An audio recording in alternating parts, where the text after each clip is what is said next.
Good morning, everybody. How you all doing? Y'all know who this is? This is your boy, Rob Thomas Jr., and this is the real news behind the news. Yeah, today is already a hot Monday, July 25th, here in Shreveport, 2020. And real briefly, I want y'all to start paying attention to international affairs. I keep telling you all, if you don't understand what's going on overseas, you will never really truly understand what's happening in your neighborhood. It is the things that happen overseas basically are policies that the United States government implements on what they consider inferior countries. Once they implement those policies and perfect them, they bring them back here to America. Hence, I keep telling black people in America, if you don't understand the treatment of the Palestinians or how they treat the people in Africa or any other third world country, you will not understand why George Floyd died because of the knee on his neck.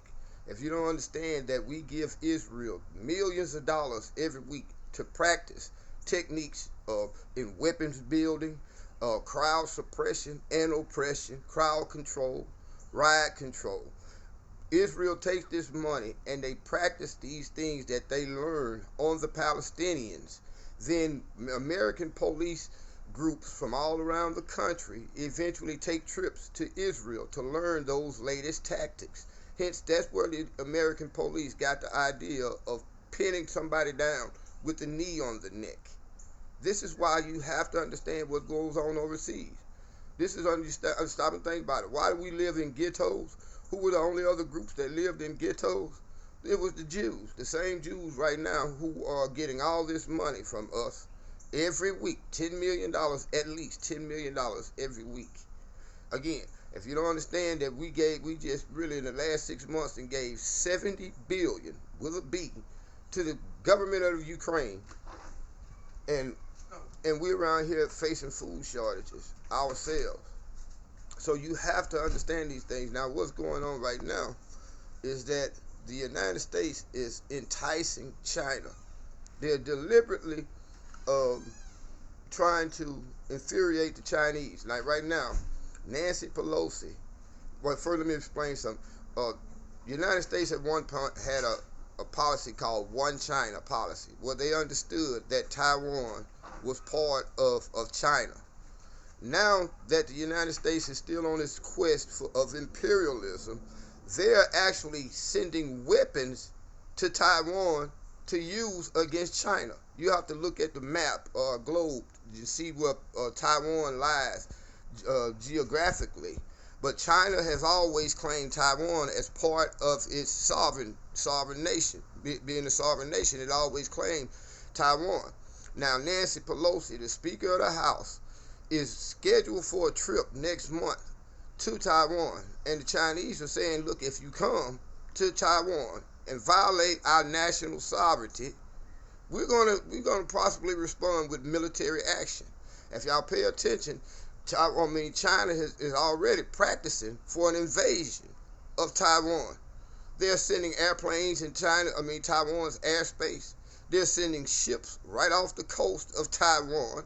China is not playing. They already made it known to the world that if the United States continues on this path, trying to get Taiwan to rebel against China, there will be war.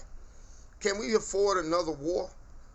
I mean, think about it. These politicians right now are so out of touch with reality that they think World War III is a great thing.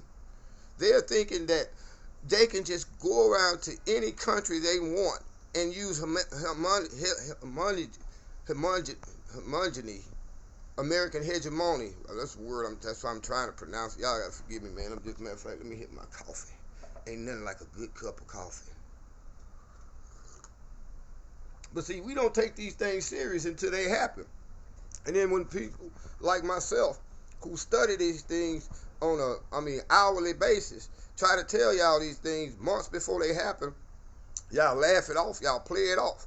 How many of y'all played it off when I was trying to tell y'all 4 years ago, what was going on in the Ukraine? How the United States under Barack Obama overthrew that government in the Ukraine and replaced it with the the democratically elected government of Ukraine with a bunch of Nazis. Nobody paid attention until February of this year when Russia invaded Ukraine. Now y'all thinking that, according to the mainstream media here in America, y'all thinking that Russia just got mad and invaded Ukraine. No, the Russians was pushed into that invasion by NATO. NATO is using the Ukraine as cannon fodder to try to fight a proxy war with Russia. The idea is to weaken Russia by making Russia use up all its military armaments, its weapons against the Ukrainians. But right now, the Ukrainian people are the ones that's dying. Americans are suffering because we're sending billions to the most corrupt country in Europe. The Ukraine is the most corrupt country in Europe, and now we're doing the same thing with China. Only difference is it's going to be a direct war between the United States and China, if Nancy Pelosi continues on this path, saying that she's going to go. Now, Joe Biden, even though we know he's not in control of the presidency, I don't know if you've been sleeping under a rock or not, but anybody with common sense can tell that Joe Biden is not in control. He has dementia. Joe Biden should not even have the keys to a woodshed, much less the keys to nuclear weapons, because he's not mentally competent. You see what I'm saying? But even the Biden administration is saying we're thinking about holding off. But the Democrats and the Republicans, one thing that they all agree on is war. I mean, it's bad that they can't agree on tax breaks for small businesses. They can't agree on how to fight inflation, but they can all agree on war. And right now, they're pushing for a war with China. So y'all pay attention to what's going on as this time comes closer and closer for Nancy Pelosi to make that visit. As she makes that visit to Taiwan, there will be war against China. How can we fight a war against Russia and China and at the same time be pushing for a war against Iran? Pay attention to what they're saying in Iran. How can the United States and Israel have the audacity to tell Iran that they cannot possess a nuclear bomb when Israel illegally got over 300 nuclear weapons? Israel is not supposed to have nuclear weapons. But how did they get 300? You got to go back and look at what happened when South Africa overthrew apartheid. The South African government, the white part of South African government, sold all those nuclear weapons to Israel. So how does Israel have the audacity to tell Iran that they can't have a nuclear weapon? See, Iranians think about this, y'all. They're saying that Iran is so dangerous. If they get a nuclear weapon, they're going to launch it at Israel. Do you think the Iranian government is so stupid that if they get one nuclear weapon, they will shoot it off against Israel, who got 300? Meaning that Israel will wipe them off the face of the earth. So you always got to ask questions, but you got to understand what questions to ask. Right now, they got us thinking so much about abortion. They sit around here still with this bull crap talking about January 6th and ain't came up with no charges against Trump yet. They won't, because Trump never did incite an insurrection.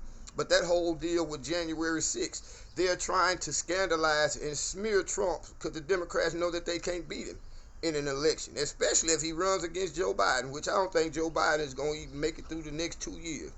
Joe Biden will be out of office in the next 2 years, so y'all be prepared for President Kamala Harris and Vice President Nancy Pelosi, which gonna make Hillary mad, because Hillary wanted to be the first female president of the United States.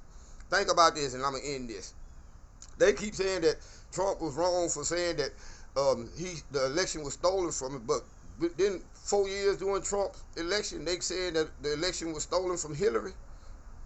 So you got to see the hypocrisy, and you got to read through the lies. And that's one reason why I'm here, to give y'all the real news behind the news.